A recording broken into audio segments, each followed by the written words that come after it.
Hello there, guys. Welcome to the MCU podcast. I'm the MCU guy. This is the first episode of 2021, the year that Phase 4 of the MCU has officially begun. It's been a long time coming, but we're finally here. We've got some actual content to talk about. We've got some big news. So let's get into it. I am joined again by returning guest, Caitlin Behrens. Did it right Hi this time. everyone, yeah. It's good to have you. Good to have you back on. It's been a while since we had you on. I think it was episode 11 that we had you on. But it's good to have you back. So welcome again. How's things? How's lockdown life treating you? Oh, it's terrible for everyone. But we survive, and thank goodness we have some Marvel back to talk about, because it was pretty much just the Mandalorian before this. So Yeah, pretty much the Mandalorian was keeping us going.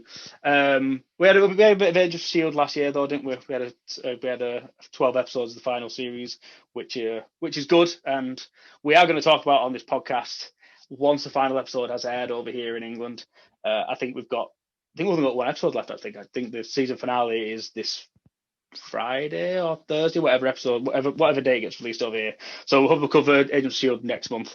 But for this month, we're going to be talking about the big MCU news and obviously WandaVision, because finally, after so long, I think it's 18 months longer than the last time we got any sort of proper MCU canon. So it's fantastic to have it back. So let's just jump in with the big MCU news first. Right, so I'm pretty sure this one's probably going to be the biggest out of all of the MCU news. It was reported earlier, late last week, that Chris Evans is back in talks with Marvel to appear in some upcoming projects. We believe it's not going to be a Cap film, so it's not going to be a Cap 4, but it might be an appearance in another show. So my thoughts are great, because it's always good to have Chris Evans back. But what do you think about it, Caitlin? Well, I adore Chris Evans. How could you not? But I'm not really sure what the purpose of it is at this point, because they did seem to wrap up his storyline. And it's almost unfair to Sam, the character, to be like, you get to be Captain America. Oh, but just wait, hold on one second. So, I wonder how much of this is conjecture and how much of it is actually truth at this point. We'll just have to wait and see on that one. If he does come back, I'd love if he came back as old Cap. There's certainly comic precedents for that. And having that mentor figure in the MCU, it's because Sam Jackson is kind of getting older at this point, might be really cool. So that if he comes back, that's my hope. Yeah, that sounds like a good way of doing it. I agree with the Sam thing as well. It'd be pretty shitty on Sam if they're like, oh well, you get to be Captain America, but only for literally one season of the Falcon and Winter Soldier, and then Chris Evans comes back and is kind of knocking around and doing Cap things. So being an old man Cap would make more sense, because you don't really want to take the shine off any of the way that they finished his arc in Endgame, because you don't want to. It'd just be a bit of a like you said. It'd be like what's the point? Because we had such a great arc throughout the last 10 years he was with us in the MCU. It just make no sense to shove him back in there with no real reason. I think Chris Evans even said that in an interview with Scarlett Johansson on is it Variety? They do actor interviews. I think she asked him if he'd ever come back, and he said that he would do, but it has to be worth it, because obviously the way they finished it off was so special to him that it has to be something really good to make him want to come back. And when I first read it, my immediate thought was, well, it's just going to be another season of What If, surely, because we already know he's going to be in this the first season of it, and to sign up for another season would just make a lot of sense, because it doesn't tarnish his live action arc, but he still gets to be a part of the MCU going forward. And I think that could possibly be what they do with it. But again, like you said, we don't necessarily know if it's completely 100% confirmed. I mean, Deadline were the ones who broke it, and apparently they have a very valid source. So yeah. Well, and getting into multiverse here, so who knows? Anything's possible. We could get Evil Cap, which personally I'd enjoy. I think Chris Evans would love to play a villain, so it could be interesting. Yeah, yeah. When you think about, have you seen Knives Out? Yeah. Oh yeah. I love that. He's fantastic in that because he's the Yeah. complete opposite of what Captain America is.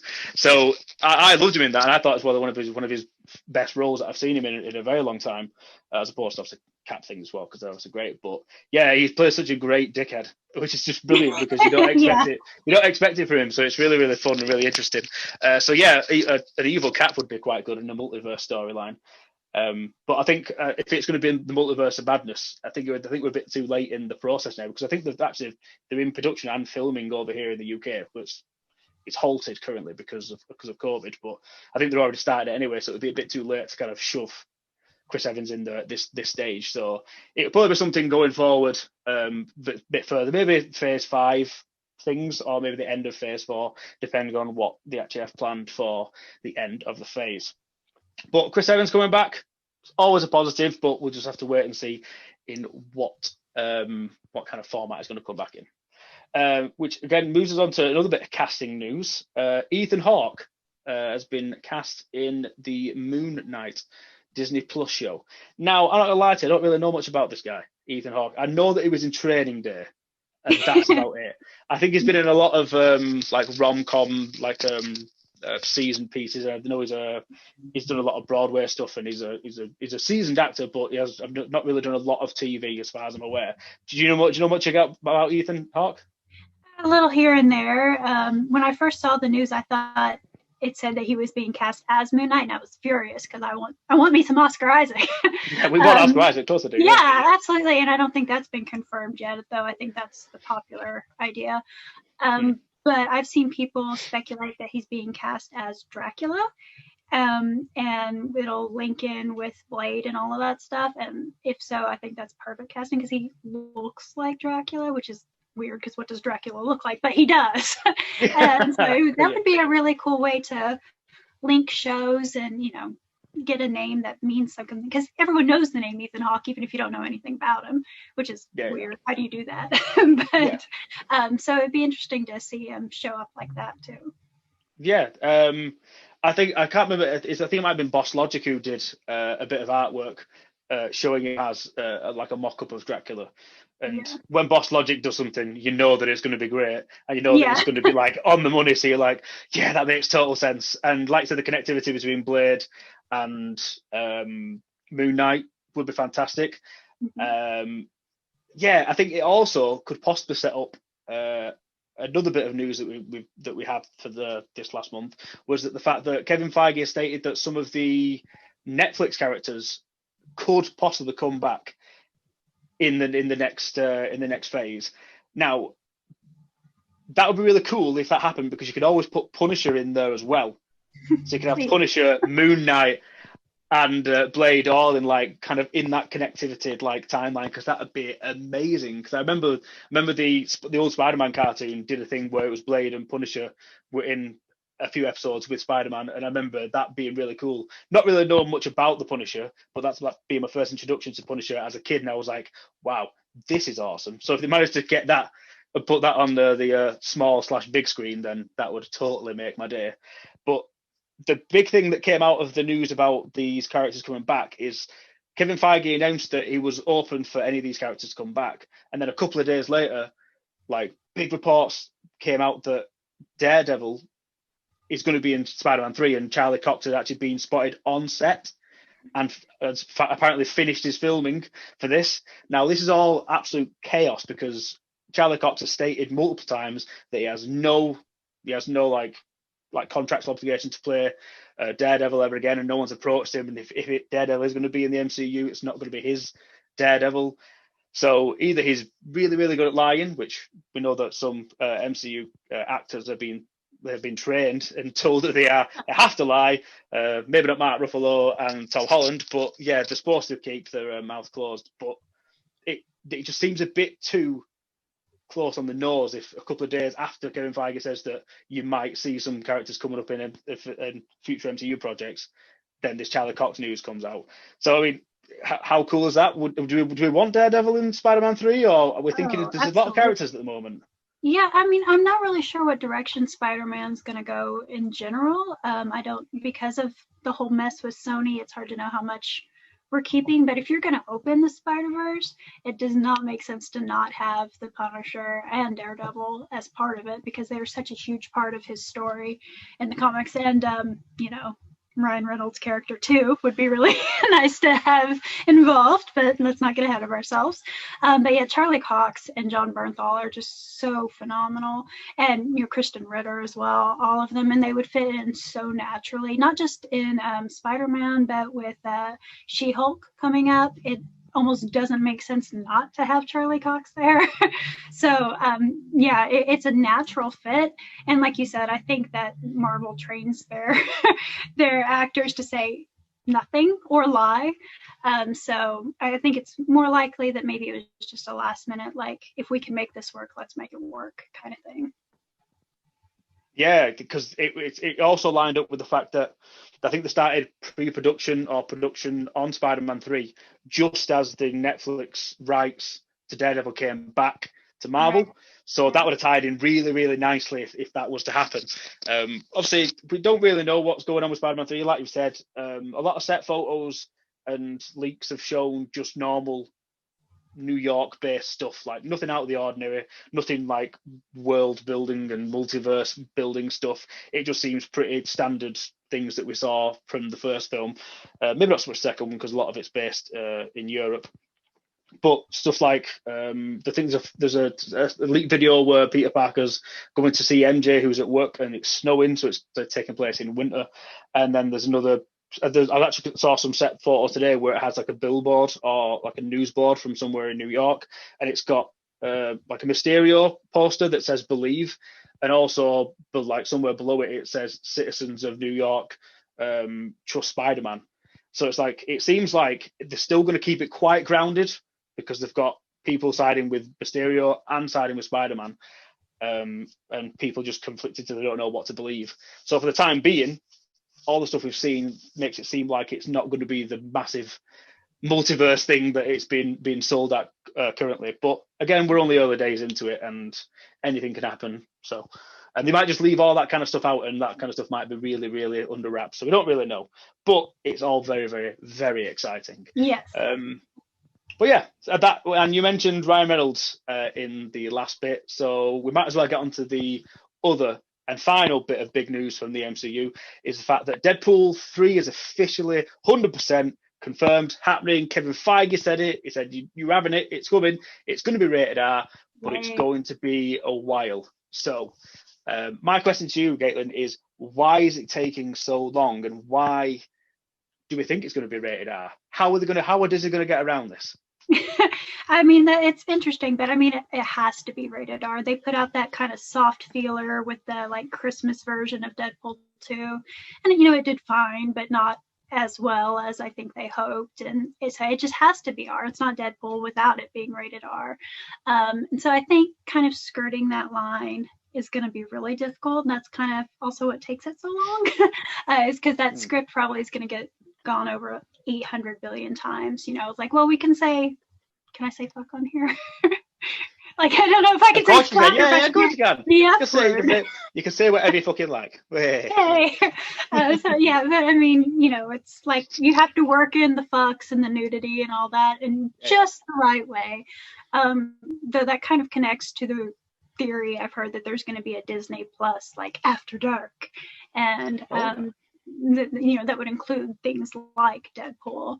And so maybe that will be like the shady corner of the MCU, and even with things like Blade, because Blade isn't exactly kid friendly. So maybe that'll be part of it. We'll see. Yeah, that makes a lot of sense. The stuff with the rated R stuff and the Disney After Dark, I don't know I'm not sure if we've got it over here in the UK, but I'm sure I saw something on Instagram where Disney Plus was launching a new part of it called Stars, and that's got all the old Fox stuff on it. It's like all the old Fox films on it. Is that something you guys have over there? Stars is like a separate channel that does like old movies and stuff. So it's not necessarily a rated R kind of thing. It's just movies, as far as I know. But so that's not on Disney Plus then? not at this time, at least not that I've seen. Right. But it's not a new theory either. It's been around since I was a kid, and I'm an old lady now. So. Oh, right. Okay. Yeah, so I'm not sure where I got the information from. I'm pretty sure I must have like misread that or misseen something. But yeah, I assumed that Disney were like launching like another channel on Disney Plus, like they've got like is it Discovery Network? Is it Discovery Network? Is that, I forgot that. No, National Geographical. That's what it is, isn't it? Oh yeah. So you got like so you got like different sections of Disney Plus. So I thought they might have added like a Fox part of it for all the old Fox stuff and even Fox property things that they do now. And I thought that's how they might do it, where they might just have that bit and be like, well, it'll stay in the MCU. It can be in the MCU, but it's going to stay separate. It's going to be on the bit that's for adults. So essentially, what you're saying, like an adults only version of Disney Plus, which. That's the thing that I'm confused about how they're going to get to. But I also think that that's the reason why it's going to take them so long, is because I still think they're ironing out how that's going to happen and how they can like convince investors to be like, we need to have like R-rated content somewhere on the platform, because if you're having everything that's PG or for kids, then you're missing out a huge potential audience, aren't you? When you've got like other streaming services like Netflix and HBO Max and Hulu and stuff like that, there's loads of other content out there that people are gonna want to watch over Disney Plus, which we also know Disney Plus is great and it's got all the content that we want to watch, but not for everyone. So they're kind of missing out a big chunk of the market. So my theory is the fact they're taking so long because they really need to iron out how they're going to get around it. Right. So you can have Deadpool and his own rated R movie in that part of Disney, or even as released as a Disney film, but like I said, as an after dark version, but can still tie into the MCU. And in the crossover events, they kind of might have to just water him down a bit, which is fine because we know that it can be funny without the swears, and you can get away with a certain amount of swears. Well, you can get away with a certain amount of swears, can't you? In PG, I think you're allowed up to like 3 fucks or something in one film for it to be still classified as a PG-13. So they might just give all the swear words to Deadpool in that case. Just like, you can have all the allocated swears. There you go, Mr. Poole, have all them. And then we'll just go from that point. But I believe they've got script writers as well. So Bob's Burgers, do you watch Bob Burgers, or have you seen Bob's Burgers? Love me some. Yeah, so the creators of Bob's Burgers, the sisters actually, they've been given the task of taking over the script for the 3rd film, which should be really funny because Bob Burgers is fantastic. Mm-hmm. So, but it's just good to finally see that and have it confirmed by Kevin Feige himself that we are actually going to get a Deadpool 3, because all we've had up to this point is just teased things from Ryan Reynolds, which obviously you can only get away with if you've kind of been given the nod that you're allowed to say these things. But it's just nice to hear it from the horse's mouth that we're actually finally going to get it. And I'm very excited about the prospect of having Deadpool. We've talked about it in past podcasts about how we're going to see Deadpool come to the MCU, so I'm probably not going to discuss it today, but I'm assuming further down the line we'll probably revisit that at some point.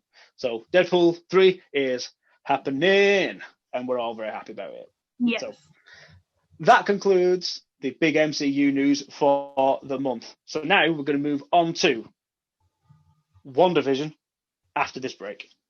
So Scott, as you may be aware, there's a bit of a lockdown on. Yes, I had heard that. Lots of people have suddenly got a lot of time on their hands and a smorgasbord of content to choose from to fill that time. How can people find the best nerdy content when there's so much out there? It's difficult, but don't worry, I have developed a system to find the good stuff. I'd love to hear it. So basically, there are 3 criteria that all the best content contains: animated characters playing in a sport, a team of misfits overcoming impossible odds, and the acting talents of Wayne Knight. What if people don't want to watch Space Jam on repeat? What? I've got another idea. How about a podcast from 2 down-to-earth guys discussing the best in books, films, comics, music, game and TV series? That sounds amazing. I'm in. Excellent. What do we call it? Into the Nerdiverse, I reckon. I'd listen to that. Damn right you would. And welcome back. I hope you enjoyed that break. We are now diving in to WandaVision. Phase 4 kicked off last Friday with two whole episodes of WandaVision. Spoiler alert, we're going to be talking about spoilers because you've had more than enough time to watch it now. And if you're saving it for them all at the end and you're building them all up, then you've got extreme willpower, and I'm very proud of you. But you should probably stop listening now and then come back on a later date and listen to it. But for all the people who have watched it and who are wanting to listen to us discuss it, let's go. So, first thoughts, Caitlin, what did you think? I really enjoyed it. It's kind of got me like wringing my hands a little bit. I get nervous because you and I are kind of an obsessed type of fan. I hate to use that word, but we're very much invested in where this is going and what's going to happen. But for the casual fan, I worry, because no one's really sure what's happening yet, and it's based off like 1960s sitcoms, and I worry they're going to be like, this is boring, and I'm like, you're boring. But anyway, but I enjoyed it. There's so much going on. Like, these episodes are like 20 minutes. The credits are like 10 minutes, like whatever. But there's so much information packed in there. I like took notes on it because there's just so much. So I'm really excited to see where it's going, and I hope that the casual fans hang in there and come along for the ride. Yeah, I think you've hit the nail on the head there with a lot of things I've seen online. A lot of people saying like that was well boring, like nothing happened, and I'm just like, what? What? Who are you people, and why are you watching this show if you don't think that was amazing? It's just it was just a bit mad, the kind of negatives that I've seen from it.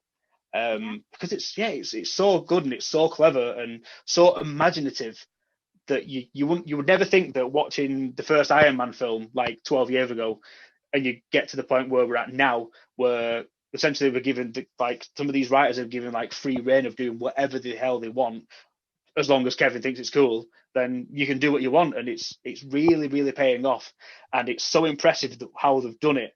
And yeah, I was blown away at how incredible it was, and how interesting it was, and just how surreal it is. So I'm very, very, very excited for the rest of it, and I'm kind of itching now because I need to see every episode, and I'm not very good at waiting. I'm not very good at being patient. It doesn't suit me. I can't put up with it.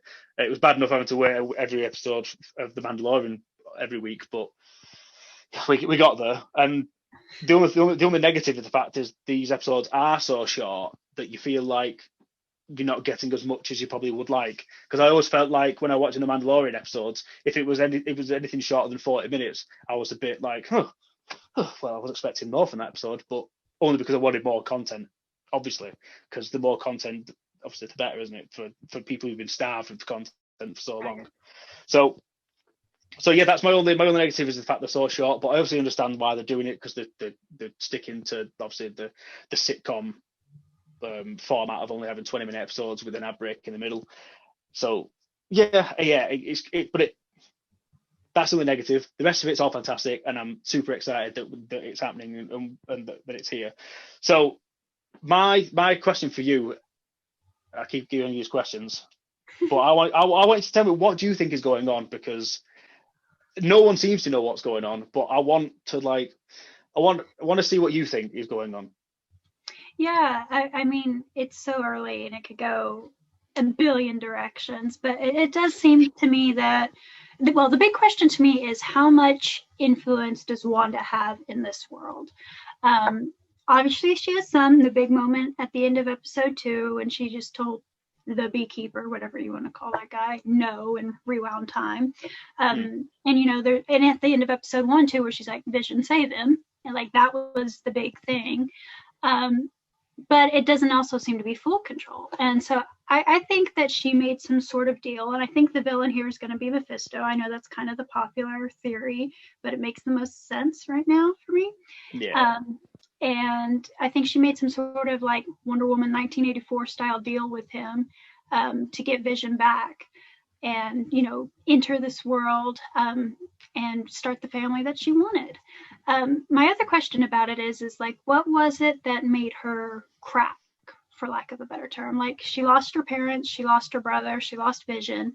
But when we last saw her at the end of Endgame, I wouldn't say she was at peace, but she, was talking to Hawkeye and, just kind of like in a place of acceptance, I guess. So what was it that finally made her brain just kind of snap a little bit and enter this world or this deal, which is what I think happened, deal with the devil. It just fits. I have a billion questions about this show. I want to know what the bee iconology is with the hexagons everywhere at the end of the show and all of that stuff. And of course, he's in a bee outfit.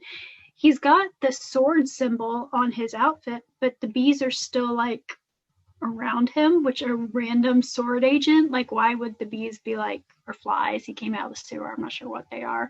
I don't know, a lot of questions, but I think that's the direction it's going to go, is that she made some sort of deal with the devil, Mephisto, and to be in this world and have the family. And Mephisto's finger in the pie is he wants those children.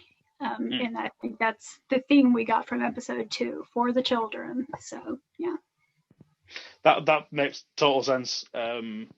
And it's a really good theory. The Mephisto thing, I was going to touch on who we thought the bad guy was going to be a bit later on. But yeah, like I said, I think Mephisto is what people seem to be pointing towards, because it'd be such an interesting route to go down. And what you're saying does make sense about making a deal with the devil and just trying to get to a place where she wants Vision back. My issue with the Mephisto theory is the fact I feel like it's a bit too out there for the current format of it, because obviously it's built around like sitcom traits, and there must be a reason why TV sitcoms are in there, or at least TVs are being used in the build up for it. So I think there must be a reason why. So my theory is it might be some sort of like a bit like the framework in Agents of Shield. Obviously, it's nowhere near connected, and they're not going to use the framework at all. But I feel like it's something like that, where someone's got her in under some sort of spell, where all she's doing is just going back to things that she remembers growing up and revisiting old memories, but instead of it being the memories from TV shows, it's her being put into the shows that she's watched by the stuff that's been influenced in their actual reality. Because it doesn't make sense for these sword agents to be trying to infiltrate where she is without it being a situation where she is under some sort of spell and she is manipulating the space around her. And that's obviously the reason why the helicopters come into her little world, is because it's obviously been circling whatever space she's commandeered. And I feel like she's been tricked into this reality as opposed to making a deal with the devil. Right. So maybe the way that it's happened is because of something that happened during the creation of her powers, with the Mind Stone. Maybe Strucker's not really dead. Maybe he's actually alive and he's come back to try and take control of her to gain power with Hydra again. That sounds like a mad idea, but I think if they're gonna call back to Strucker like they did in the second episode, then it would make total sense. And we do know they're going to revisit the time where she was being experimented on. So it would make a lot of sense if they were going to go back and maybe plug in the gap and figure out that Ultron didn't actually kill him, but he was just doing it obviously to send a message, weren't he? Or was it? Well, actually, was it Ultron that killed him, Strucker, or was it the twins? I don't think they ever said, did they? Yeah, because they joined force at this point, aren't they? Yeah. So maybe the twins had nothing to do with it, and it was just Ultron just faking his death to be like, look, I'm sending you a message, just because he was messing with the Avengers, weren't he?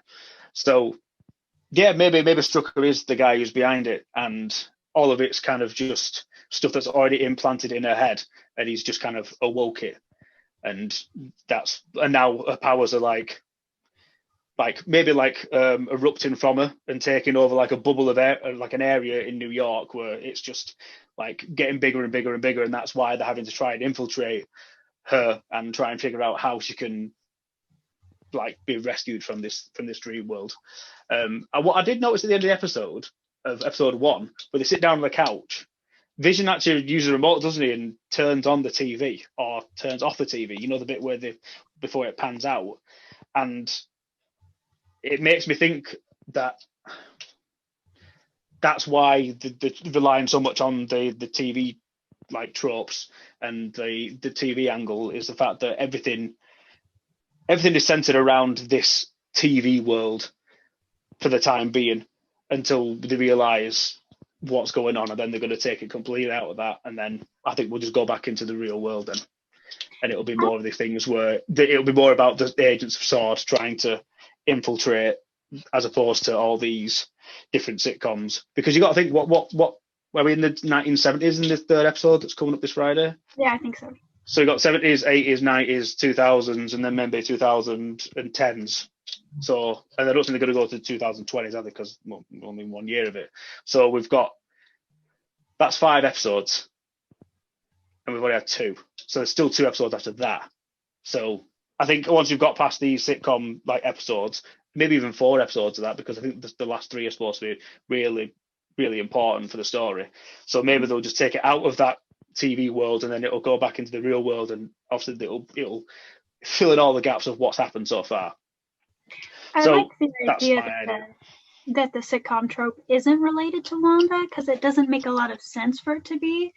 Like, she was a war orphan, and then she was like a research experiment victim, and like, I don't know exactly how old she's supposed to be at this point, but I mean, wasn't she like a teenager during Civil War?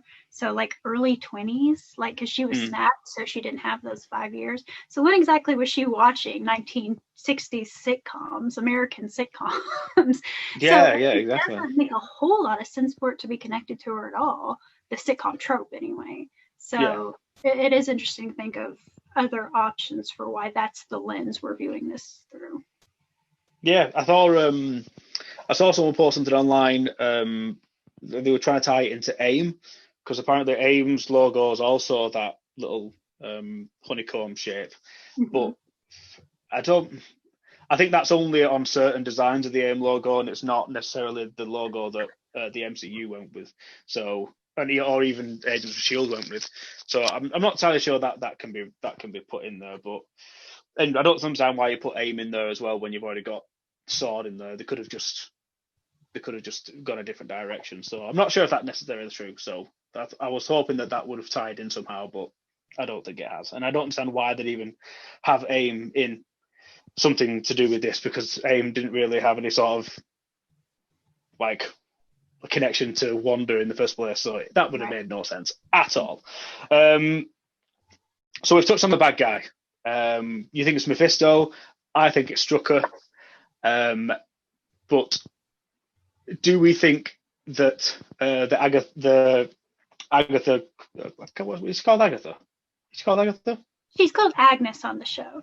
Agnes, that's it, yeah. So Agnes on the show. There's something about Agnes that I'm really, really not sure about. There's the amount of times where she just does really weird things and says really weird things, like almost completely like out of characteristic for that kind of thing that's going on around her. Like prime examples, the bit where she's talking to the mailman and she's like, it's like, woo, and she's like shooting him, like that doesn't make any sense at all to why she'd do that. But because they put it in there for a reason though, didn't they? Like they want you to realize that there's something not quite right about either him or her or that situation, because maybe he's not supposed to be there. Maybe he's actually maybe he's actually like a S.H.I.E.L.D. agent that's trying to infiltrate, and she's like, I've seen you, get away, get out of it, I've spotted you, and he's like, oh no, I'm not supposed to be here, kind of vibe. And then there's the bit in the talent show, right, in episode 2, where they're doing like all the magic tricks, and the amount of times where she looks really, really like worried about it. Everyone else looks really confused about the tricks and like amazed, but she's just really concerned the whole time. She's always giving like looking glances over to, so if she's looking that way, she'd be looking like in the direction of where Herb was sat. And it doesn't make sense of why she'd be so concerned, because she doesn't know that Wanda or Vision are superheroes, does she? Apparently, at this moment in time. So it made no sense for her to be so concerned about it. Like, oh no, they're gonna reveal the secret, but she just, I wouldn't understand. I don't understand why she would seem so concerned. What do you think? Yeah, she definitely knows more than the average citizen in Westview at this point. I think that's what it's called. Yeah. Obviously the common theory is that she's Agatha Harkness. And whether or not that's necessarily related to Mephisto, if I'm completely off base with that, she's still kind of a mentor figure, I guess, in a way, to Wanda in the comics, helps her embrace her powers, her witchiness, if you will. And I would like to see that, because Wanda's really still figuring out her powers in a lot of ways. And it was only at this end of Civil War where she seemed happy about her powers, like glad that she had it. So it would be nice for her to have that mentor figure. And I think that the arc of Agnes here is going to be secret enemy turned friend to Wanda. That she's going to be, she's in place right now and is kind of working in my mind for Mephisto, and is going to be kind of a villain. But she's going to connect to Wanda so much that she'll end up being an ally to her in the long run.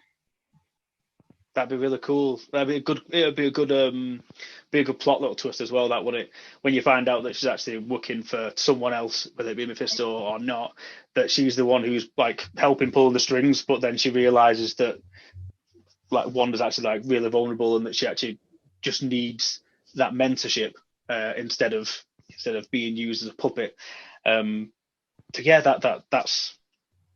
That'd be really cool. In fact, I'd be really, really happy with that. But we've also got characters like Agent Wu and Darcy. What's she called now? Is she called Darcy? Yeah, is that her last name? Darcy. Yeah, Darcy from Thor. So you got them two in there as well. I'm confused about how they're all gonna work into the show, unless they're going to be in these early episodes somehow. If they're going to try and make them be part of the sitcom bit or not. Do you get what I mean? Or are they actually going to take us out of the sitcom bits in certain episodes and show the agents doing different things, like I said, that might happen in the final 3 episodes? It's weird to think that they're gonna just stick to the sitcom things for so long, because I mean, in the trailer, didn't it show Monica Rambeau gets chucked out of this whatever reality thing that Wanda's in, from what looks like either the 70s or the 80s, like based on her get up. I'm leaning more towards the 70s than I am the 80s. So in the next 2 episodes, so in the next, or maybe actually no, 80s maybe, so in the next 2 episodes at least, we know that there's going to be footage from outside of this world.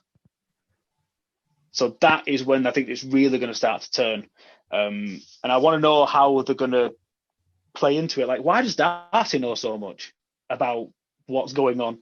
I know that Agent Wu's obviously works for the FBI, and now he obviously must have been very good at something to make him work for Sword now for some reason. I don't understand how they've managed to do that, but I want to know how these characters have got to where they are as well, because there's no point in bringing these characters back for no reason.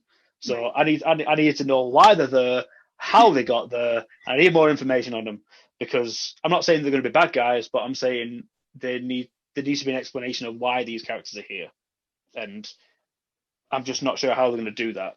How do you reckon they're going to do it? I think every episode, the facade of the sitcom trope is going to crack just a little bit more. I think we saw that in the first 2 episodes. I think that's why we got 2 episodes at first, because if it had just been episode 1, there's nothing really in there to kind of give us any clues. I mean, there are a couple things that you can tell aren't right, but it's only at the end of episode 2 that we see the real kind of crack in the reality that she's built. And I think that trend's going to continue. I think that scene that we saw in the trailer with Monica getting thrown out of the bubble, for lack of a better term, is going to be like the end of maybe next episode. And that's when, you know, the camera will pan out and we'll see the whole sword set up and all of that. And then maybe finally get some scenes from that point of view. And I think the reason Darcy is there is something you kind of talked about earlier, was that like perhaps this is a bubble that's getting bigger and threatening. And having a physicist, a scientist on staff seems like a pretty good idea for that. Sword is in the comics a entity that deals with like the universe, like the external off-world stuff. And so I'm curious how that's playing in. And I think a big clue to that was at the very beginning of episode 1, like the very first lines, you know, she's washing the dishes and hits Vision in the head. And she's like, my husband and his indestructible head, which we know isn't true based on what we saw in Infinity War. But then he says, my wife and her flying saucers. And given what she just said, it doesn't quite seem like a throwaway line. And given what Sword's, you know, vitae is, I very much think there is some sort of extraterrestrial influence here. And I don't know what it is yet, but those two are two big things that tell me there's more here than just Earth-based intricacies. Yeah. What about maybe having a Skrull thing happening?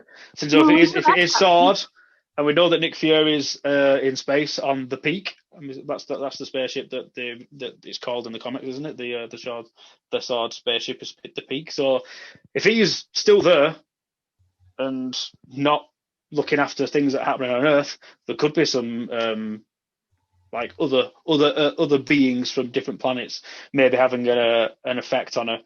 Not necessarily the Skrulls, because I'm pretty sure we think the Skrulls are the good guys of the MCU currently, don't we? Unless there's going to be a big turning point. But do you think that there might be a little nod to the Skrulls maybe at the end of the season? It's hard to see how that fits in. I really don't know. Everything else makes me think it's more. It's not extraterrestrial. It's more like magic almost. But why is Sword the ones doing that? Why not, you know, the FBI or SHIELD or, you know, the other? Why Sword? The Skrulls have their own stuff coming, and I don't necessarily see them working into this yet. Although Monica, that's her big connection in the MCU. Yeah. So maybe, what do I know? I know I'm here to give you my opinion, but I don't know. Well, that's the whole point of the speculating. I just think that because obviously what happened with the whole COVID thing, and with having to mix around the whole MCU, and the fact we were supposed to get Black Widow was the first like project of the phase 4, and then having to reshuffle everything, because like WandaVision was supposed to like the 4th thing that was coming out, and them having to like maybe do a bit of, I know they have to do some reshoots, so having to move that at the start of it, I think they might be planting the seeds for the MCU going forward in there somehow. And I'm just trying to figure out ways that they can do that. And we obviously know that the Skrulls are going to have a big part of the MCU going forward. Obviously, we've got Secret Invasion, we've got Captain Marvel 2, which we know is going to have a connection there to the Skrulls. I'm just trying to figure out if there's going to be a way that we can connect it all, but I'm not sure. I'm not sure we can really do that after 2 episodes, unfortunately, can we? Which is a bit of a shame, because we could get to the end of the season and be like, we knew it. We could be getting all this kind of stuff right, and then people would be like, we should have listened to these guys. They knew what they were talking about. You just wait. We're going to make all the news headlines. No. Exactly. I kind of suspect that Doctor Strange might come in at the very, very end, because we know Wanda's going to be in his film. So I think there will be a connection there, but other than that, I'm not sure. Yeah, and in fact, did you see anything about the WandaVision launch night thing where they're doing like a Q&A No, I didn't. with Paul Bettany and Elizabeth Olsen, where they had like people coming on, and like fans were like asking them questions, but then they also had some people from the MCU come on, like actors, and one of them was Benedict Cumberbatch, which was strange. Strange, which was very strange. And there was also another actor. I think it might have been Tom Hiddleston, actually. From memory serves right, it might have been Tom Hiddleston. Which again, like, why would they be part of this launch night thing if there weren't going to be some sort of connection with them two? Because we know that obviously she's going to be in the Multiverse of Madness, so yeah, it would make a lot of sense for Doctor Strange to show up. But just how and why? It just, because I mean, we know that because Doctor Strange films are a good way away currently. So, and we've got a lot of projects that are going to happen before that. So it just seemed a bit much to have him play a really big part, to have it not really happen for ages. But why have him in the launch night for no reason when you could get anyone from the MCU? Just doesn't make any sense, does it? So I think you are right. I think we are going to see Doctor Strange in some way. Just not sure why or when. I think just final thoughts on WandaVision, and my final question for you. Kevin Feige expressed that we really need to pay attention to these adverts that are being shown in between the episodes. So obviously they're not actual adverts, but they are adverts that are tailored to the episodes and tailored to the show in general. So the first one we saw was for a Stark Enterprise toaster, which is very random and also very, very, very sexist at the start of that, wasn't it? Really. What was it? Are you sick of your husband being annoyed that you've burnt his toast? That's still not cool now. I'm surprised I didn't get a lot of trouble for that. I know it's obviously a joke, but a lot of people could be greatly offended by it, especially with the strides that Marvel have taken over the past few years at really pushing female-led characters. And obviously the big thing is the fact that we obviously need to make sure we're doing more of that. But then the second one was aimed, obviously, like we've mentioned before, at Strucker, who obviously was the scientist who created the twins. So do we think that things that are happening in them adverts really, really important to the storyline? Yeah, I think that those are both very much tailored to Wanda's trauma. We know that she and her brother were trapped by that Stark bomb when, they attacked Sokovia, and that ticking noise is there, and which is horrifying. Like, that was, I don't know about you, but I was like on the edge of my seat when that ticking was happening. I don't know what I thought was going to happen other than toast, but and then we saw that again with the Watch, and of course she was on some level tortured by Strucker. I mean, she was a willing research participant, but yeah. Let's be real, he probably wasn't treating him great. And again, we had that ticking sound and that red light in both of them. And so I do think those are very much connected to Wanda and her trauma. And I'm curious to see what comes in the following episodes, because if we're following the timeline of her trauma, like obviously that Stark bomb was first, then what happened to Strucker, then her maybe Ultron or her brother dying, those kind of go hand in hand, and then Vision dying and all of that stuff. It's going to be heavy. I'll just say it like that. I think it's going to be really heavy, and especially since those adverts, like you said, are so kind of tongue-in-cheek, kind of goofy in their own weird little way. It's going to be this really crazy contrast to like, hey, this is traumatic, but it's also a funny advertisement for, cereal or whatever. So it'll be interesting for sure. And I do think that we should keep an eye on them. Yeah, I agree. I think that What I realised actually, and what I don't think many people online have kind of speculated of how it's connected, but obviously the reason why they've got a watch is you can tie that back to how Vision died in Infinity War, because Thanos used the Time Stone to bring Vision back and destroy him. So, or it might be a nod to the fact that all they wanted was more time, didn't they? Yeah. So watch and a bit of time, and obviously it relates to Doctor Strange with the Time Stone. There's a reason why it's a watch and not something else, because it could be anything, couldn't it? Struck, it could have been like a beauty product or something like that. It could have been a magazine. It could have been anything. But the fact that they put a watch in there is, I think, really important, which means that it necessarily wouldn't follow the timeline of the trauma that Wanda's been through, because I can't think of anything early doors in her story that would suggest that time would be a big thing. But I completely agree with the bomb, with the Stark bomb and the beeping, because that's obviously, like they said in Age of Ultron, like they sat there and waited for the bomb to go off and never went off. So yeah, they're very important. The trauma thing is on the nose. That is 100% the reason why these adverts are there, and they're painting a picture, but in the, like I said, the most goofiest of ways. So there's obviously going to be more nods to stuff that she's been through, but maybe that's the reason why she's kind of getting to the breaking point, is because we are seeing these little traumatic things, and she's being reminded of these little things throughout it, and that is what cracks her at the end, and that's what gets her to a breaking point, and maybe that's what causes the whole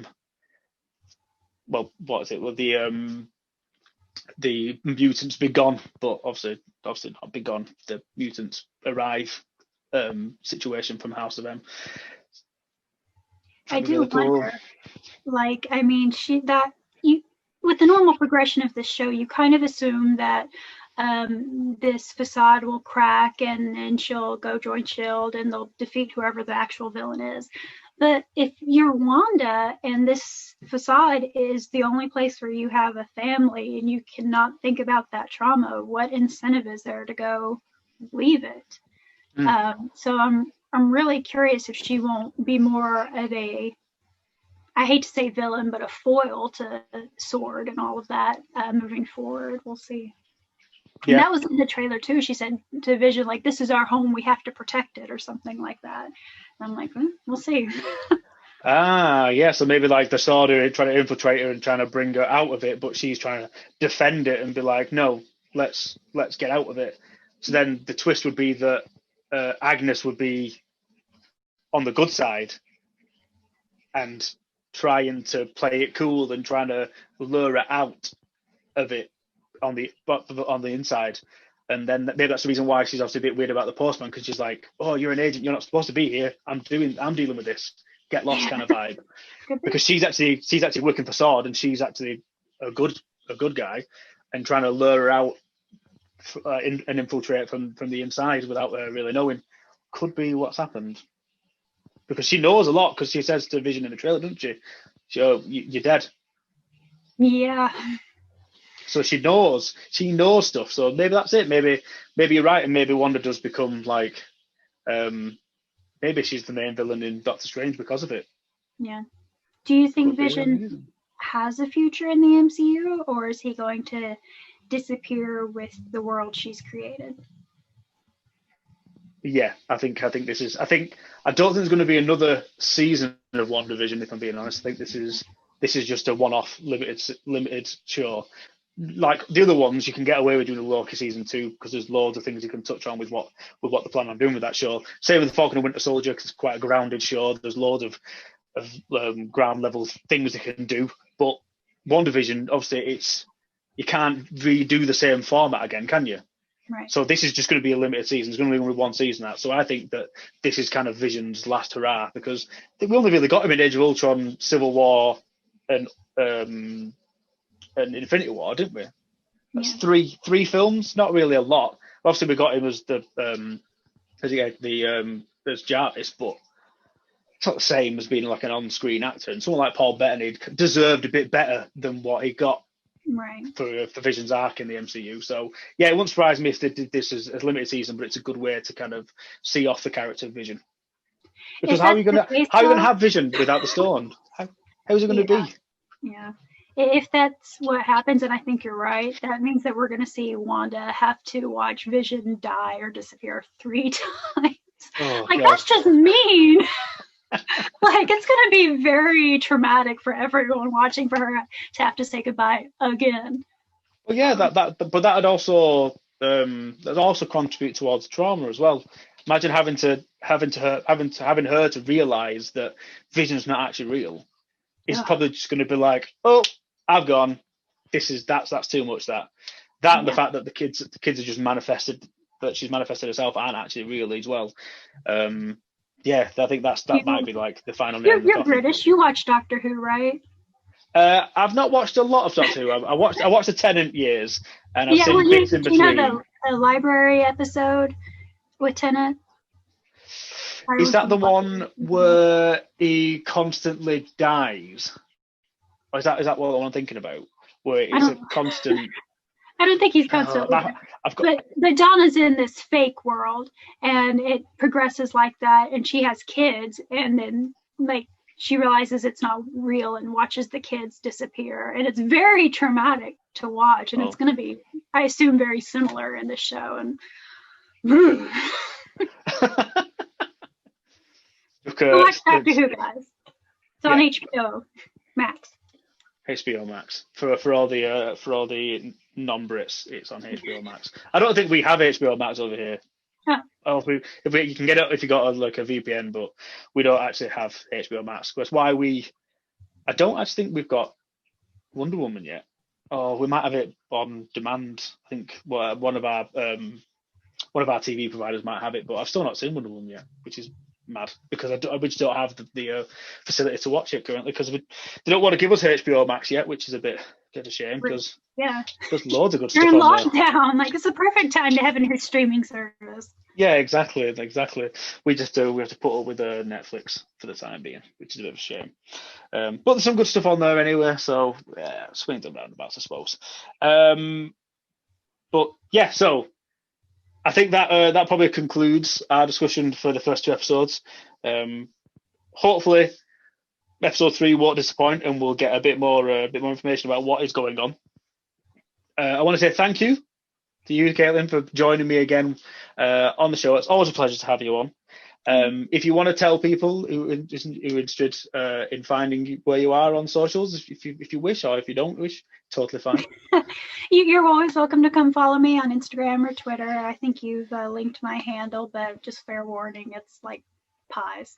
So if you're looking for more content, like. That's true. There's always a lot of food on your timeline, but it's always lovely to see because you look like you make some amazing food. So I thoroughly enjoy it anyway. Okay. But yeah, like I said, it's been a pleasure to have you on. We'll hopefully get you back on in the future. Maybe to talk about some Agents of S.H.I.E.L.D. stuff. Maybe to talk about some Wanda stuff. We don't know, but we'll cross that bridge when we get to it. All I've got to do is say goodbye. Make sure you follow me on social media. You can find me at Twitter at ThatMCUGuyUK, Facebook ThatMCU Guy, Instagram ThatMCU Guy, and you can. We're also on YouTube as well, ThatMCUGuyUK. Make sure to go to our Etsy page where you can buy one of our T-shirts with the Marvel quote T-shirts. And Discord, you can join the That Thing You Like Discord by going to the link in the description. Make sure to check out the other TTYL network shows. We've got some exciting stuff coming up this year for you, including some more podcasts from different providers as well. So it's going to be a good year. I'm very excited. But it's been an absolute pleasure. We're going to say goodbye now. So goodbye from me, Matt, and goodbye from you, Caitlin. Bye.